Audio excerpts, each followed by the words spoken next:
ये तीनों का जब संगम हो जाता है तभी मनुष्य अपनी यात्रा को पूर्ण करता है। संस्कार परिवर्तन करने आने चाहिए। अगर परिवर्तन करना है, जब तक वो किसी गुरु के ज्ञान के संपर्क में नहीं आता, लेकिन अच्छा इंसान बनने का प्रयास, ये तीनों एक दूसरे के बिना इनकम्प्लीट है।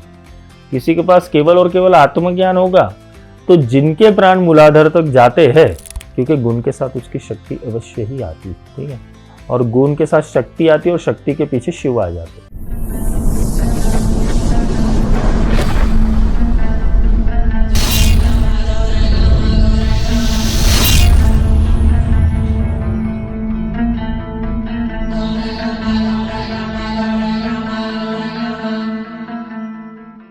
शक्ति वो हर किसी के अंदर है, पर सूझबूझ किसी किसी के अंदर है, और आत्मज्ञान तो बहुत कम लोगों के अंदर है। ये तीनों का जब संगम हो जाता है तभी मनुष्य अपनी यात्रा को पूर्ण करता है।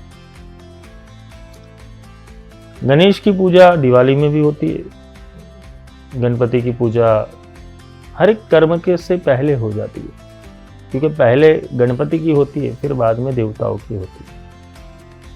ये प्रथम पूज्य बनने की जो घटना है वो बलिदान से हुई। अपना अहंकार काटना पड़ा, अपना सामर्थ्य खोना पड़ा, और एक ऐसे सामर्थ्य के साथ वापस जन्म लेना पड़ा कि जिससे वो जगत में पूज्य बने।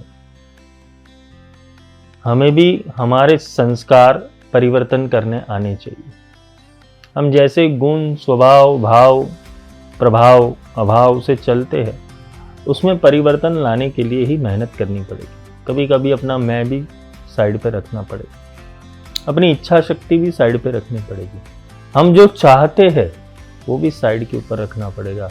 हमें जो आदेश और संस्कार मिले उनको भी साइड पे रखना पड़ेगा। क्यों? अगर परिवर्तन करना है तो अपना मैं छोड़ना पड़ेगा। तो गणेश जी यही सिखाते हैं। गणेश जी का जो दूसरी बार प्रागट्य हुआ, भगवान शिव के द्वारा जो चेतना अवतरित करवाई गई, उसका कारण यही था कि प्रकृति के अंदर दोष है, वो दोष को संतुलन करने हेतु ज्ञान की जरूरत है। क्योंकि हर एक इंसान की एक अलग प्रकृति होती है और वो अपने प्रकृति वश ही चलता है। जब तक वो किसी गुरु के ज्ञान के संपर्क में नहीं आता, किसी शास्त्र के ज्ञान के संपर्क में नहीं आता, जब तक किसी विवेकशील व्यक्ति से उनकी मुलाकात नहीं होती, तब तक उनको अपने जीवन की गति क्या करनी है वो समझ में नहीं आएगा। उन्हें क्या बनना है वो समझ में नहीं आएगा। अच्छा इंसान बनना वो हर कोई चाहता है, लेकिन अच्छा इंसान बनने का प्रयास वो नहीं हो रहा है, और इसके लिए ही गणेश की उपासना जरूरी है, सद्गुणों की उपासना करना। ऐसे गणपति तो 64 प्रकार के, 10 महाविद्या के 10 गणपति है, अनेक, मतलब जितने गुण हैं उतने गणेश है।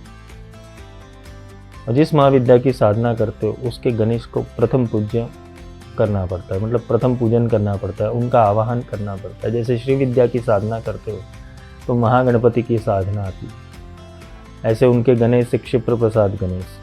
अगर बगलामुखी की साधना करना चाहते हो तो हरिद्रा गणेश है। तो गणपति के अलग अलग प्रकार है।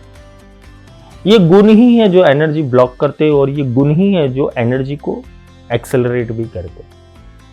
इसलिए विनय और विवेक, ये दोनों तत्व गणपति से जुड़े हुए, उनको सिद्ध विनायक भी कहा गया। सिद्ध विनायक का अर्थ ये होता है कि जिसने अपनी काया को सिद्ध किया है, जिसने अपनी काया को विनयशीलता से सिद्ध किया है, उनको विनायक कहा गया है।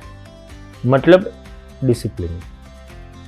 सुनना ज्यादा है, बोलना कम है, देखना तीव्रता से है, ये गणपति के गुण है।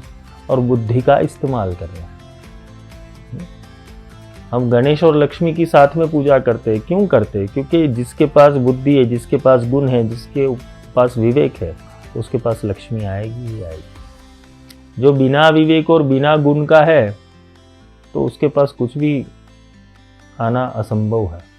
तो गणेश इसलिए भी पूजे जाते कि उनसे जो रिद्धि और सिद्धि, ऐसे सिद्धि और बुद्धि, ये दोनों तत्व की प्राप्ति होती है। क्योंकि गुण में से ही सिद्धि प्रकट होगी और गुण में से ही बुद्धि प्रकट होगी।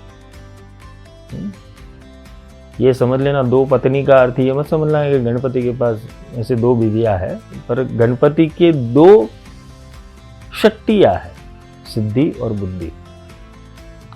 बीच में गुण होता है, ये गुण के पास सिद्धि भी है और ये गुण के पास बुद्धि भी है। हमें गणेश से यही सीखना है, गणेश जी से यही सीखना है कि सिद्धि और बुद्धि का प्रयोग करें कैसे। हम लोग सीधा ही भगवान को बोलते हैं, भगवान हमें सिद्धि दे दे, और बुद्धि नहीं होगी तो सिद्धि का करोगे क्या? तो दोनों ही चाहिए, पहले बुद्धि को साधना पड़ेगा, फिर सिद्धि को साधना पड़ेगा। इसलिए गुण की उपासना जरूरी है। गणपति अथर्वशीष के ऐसे मैंने 5 लेक्चर किए, आप समझ सकते हो, पूरा बृहद तंत्र समझाया हुआ है गणेश जी का, कि गणेश जी एक्चुअली में है क्या। वो पूरा नाड़ी तंत्र है। काफी लोगों की मान्यता है कि घर में दाई सूंड वाले गणपति नहीं रखने चाहिए, बाई सूंड वाले गणपति रखने चाहिए, बीच वाली सूंड वाले नहीं रखने चाहिए। ये क्या है दाया बाया और बीच का, ये भी समझना है। ये पूरा ही नाड़ी तंत्र के ऊपर, क्योंकि जो दाई सूंड वाले गणपति है वो ज्ञान अर्जित करवाते हैं, और बाई सूंड वाले गणपति है वो सिद्धिदायक है, और बीच वाली है जो आध्यात्मिक मार्ग यानी कि मोक्ष मार्ग के लिए बने। तो ये समझ ला, ये ईड़ा, पिंगला और सुषुम्ना के तंत्र का आयाम है। ऐसे गणपति जो है वो पूरा तांत्रिक योग है शरीर का। तंत्र का अर्थ वो नहीं जो आप समझ रहे हो, तंत्र का अर्थ होता है प्रणाली, सिस्टम।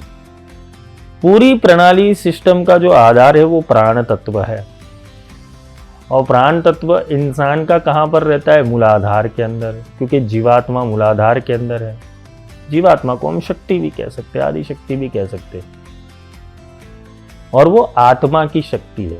आत्मा से जीवात्मा अलग हुआ है, वो प्रकृति में ही है, वो त्रिगुणात्मक है, और उसके अंदर शक्ति होती जो यूनिवर्स के अंदर है। उनका ही संगम करना है, प्योर कॉन्शियसनेस यानी शिव के अंदर। अब मूलाधार में गणपति भी है और मूलाधार में कुंडलिनी शक्ति भी है, ये दोनों ही मूलाधार के अंदर है, और उसको प्राण के माध्यम से सिद्ध किया जाता है। इसे प्राणायाम की क्रिया भी कहते हैं, इसे हठ योग प्रणाली का भी कहते हैं, ध्यान योग प्रणाली का भी कहते हैं, लय योग प्रणाली का भी कहते हैं। क्योंकि जब प्राण गहरे हो जाएंगे तभी जाके इंसान की बुद्धि तत्व जागरूक हो पाएगा। क्योंकि जितना फोर्स तुम नीचे डालोगे उतना ही फोर्स ऊपर आएगा, और बुद्धि तत्व, धीमहि तत्व की जागृति होगी। इसलिए हमेशा जो हमारे भारतीय तंत्र शास्त्र है उसके अंदर प्राणों को महत्वता दी गई है, कि प्राण कैसे लेने हैं, कैसे प्राणायाम करना है, कैसे सांस गहरी लेनी है, कैसे सांस को रोकना है। ये कुंभक, रेचक और पूरक की घटना भी गणपति तंत्र ही है। ये शुरुआत के स्टेप है तंत्र के। पहले तो इतनी सारी चीजें सीखनी पड़ती है, फिर जाके तंत्र में प्रवेश मिलता है। क्योंकि तंत्र की 3 महान शक्ति है, एक शिव है, एक शक्ति, एक गणेश है। ये तीनों एक दूसरे के बिना इनकम्प्लीट है। किसी के पास केवल और केवल आत्मज्ञान होगा पर शक्ति नहीं होगी तो कोई काम का नहीं है। किसी के पास आत्मज्ञान है और गुण है पर शक्ति नहीं है तो भी काम का नहीं है। शक्ति है और आत्मज्ञान है, गुण नहीं है तो भी काम का नहीं है। और गुण है और आत्मज्ञान है, गुण है और शक्ति है पर आत्मज्ञान नहीं है तो भी किसी काम का नहीं। मतलब ये त्रिगुणात्मक जो प्रोसेस है जिसे त्रिकोण कहते हैं तंत्र के अंदर, और यही त्रिकोण गुरु, शिष्य और शक्ति बनते हैं। अब यहां शिष्य शक्ति भी बन सकता है, यहां शिष्य शिव भी बन सकता है, और यहां शिष्य गणेश भी बन सकता है। क्योंकि तंत्र के बहुत सारे आयाम हैं। तंत्र का त्रिकोण एक ऐसा त्रिकोण नहीं कि सरस्वती लक्ष्मी काली हो गया, त्रिगुणात्मिक माया सत्व रज और तमस हो गया। तंत्र के बहुत बृहद आयाम है, उसको बहुत सारे अर्थों से हम समझ सकते हैं। हर एक चक्र के अंदर, हर एक यंत्र के अंदर उसका त्रिकोण होता है, वो त्रिकोण का अलग अलग मीनिंग है। हम एक ही त्रिकोण को समझ लेते, फिर बिंदु को नहीं समझते कि बिंदु क्या रिप्रेजेंट करता है, त्रिकोण क्या रिप्रेजेंट करता है, चतुष्कोण क्या रिप्रेजेंट करता है, वर्तुल क्या रिप्रेजेंट करता है। हम यंत्र की उपासना तो जरूर करते लेकिन यंत्र को समझते नहीं। इसके ऊपर एक बृहद चर्चा लेंगे, आप पूरा षड्यंत्र समझाऊंगा आपको कि उसके द्वार के ऊपर और बिंदु के ऊपर, द्वार से लेके बिंदु के ऊपर कौन कौन सी शक्तियां विराजमान है। ये पूरा समझने लायक विषय है, क्योंकि हम आकार पूजा से फिर साकार पूजा और साकार पूजा से निराकार पूजा में जाते हैं, और साकार कनेक्शन है। इसलिए गणपति को साकार तत्व बोला गया है, इसलिए उनकी उपासना जरूरी है, क्योंकि गुण तो हर इंसान के अंदर दिखाई देते हैं, शक्ति नहीं दिखाई देती, शिव नहीं दिखाई देता, ज्ञान और शक्ति वो सुसुप्त रहते, लेकिन इंसान का गुण तो अवश्य दिखाई देता है, इसलिए वो प्रथम पूज्य है, मतलब पहले गुण की पूजा होती है। तो गणपति तंत्र बहुत बृहद है और ये सबकॉन्शियस माइंड को रिप्रेजेंट करता है। इंसान की मेधा शक्ति और सुषुप्त शक्तियां कितनी हैं उसके सबकॉन्शियस माइंड के अंदर, वो गणपति तंत्र रिप्रेजेंट करते हैं। तो गणपति की सुंड लंबी है, सुंड इसलिए लंबी है कि वो प्राण तंत्र का वहन कर रही है। जितने भी आपके प्राण गहरे जाएंगे उतनी शक्ति ऊर्ध्वगमन के ऊपर जाएगी। हम प्राण शक्ति को नीचे तक लेते ही नहीं, आधे लोगों के प्राण इधर स्तंभित हो जाते हैं। मतलब इतनी भागदौड़ वाले प्राणों का एक सिस्टम है, प्राणों का एक विज्ञान है। किसी किसी के प्राण यहाँ तक जाते, किसी के प्राण यहाँ तक जाते, किसी के प्राण मूलाधार तक जाते। तो जिनके प्राण मूलाधार तक जाते हैं उनको समझ लेना कि उनके अंदर ये गणपति वाला एलिमेंट ज़्यादा वर्क करने लगेगा। कुछ करना नहीं है, सिंपल परिभाषा है, शांति से बैठो और गहरी सांस लेते रहो। पर ये 24 घंटे होने वाली क्रिया नहीं है। जिसने अपने सांसों को रोक लिया, जिसने अपने सांसों को स्थिर कर लिया, जिसने अपनी प्राण शक्ति को स्थिर कर लिया, वो अथर्व को भी स्थिर कर सकता है। अब अथर्व क्या है वो पूरा अथर्वशीष मैंने समझाया हुआ है, पर इसके अंदर थोड़ी चर्चा बृहद करते हुए ये समझाना चाहता हूँ कि अथर्वशीष का पहला ही श्लोक समझना कि भद्रम करने विष्णु याम देवा, कैसे सुनना है। पहले तो इंसान सुनता ही नहीं है किसी को, उसको बनना सब कुछ है। उसको महादेव का चेला भी बनना है, उनको हनुमान जी का चेला भी बनना है, उनको राम की भी भक्ति करनी है, कृष्ण की भी भक्ति, लेकिन सुनेगा किसी की नहीं। उसका मन जिस दिशा में ले जाएगा उस दिशा में चला जाएगा और मूर्खों की तरह बिहेव करेगा। ज़्यादातर लोग मूर्ख हो जाते हैं उसके अंदर कि जिस तरीके से भक्ति कर रहे, बिना सुने बिना समझे वो भक्ति कर रहे। तो पहले सुन लो, क्योंकि अथर्वशीष का पहला ही स्तोत्र ये करना है, भद्रम करने भी। पहले तो अच्छे से सुनो, तुम्हारी सूरता को स्थिर करो। ये पूरा नाद योग है, गणपति तंत्र भी पूरा नाद योग है, इसलिए उनके विशाल कान है। विशाल कान का अर्थ ये नहीं है कि सुपड़े जैसे कान है, विशाल कान का अर्थ ये तो कि एकाग्रता ज़्यादा है उनके अंदर, उनकी जो सुनने की क्षमता है वो ज़्यादा है।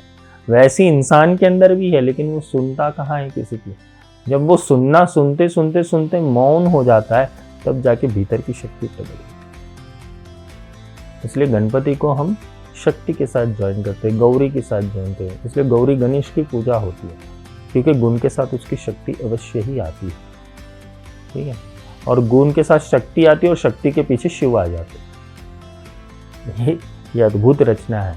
शिव को ढूंढने की जरूरत मत करो, पहले गुण को साधो, पहले गणपति को साधो, उसके पीछे उसकी शक्ति आ जाएगी और शक्ति के पीछे शिव दौड़े चले आएंगे।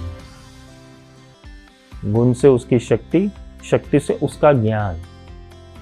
मतलब हर एक महाविद्या के गुण अलग है, उनके पीछे की उनकी शक्ति अलग है और उनके पीछे के उनके शिव अलग है। ये उनका बृहद तत्व है।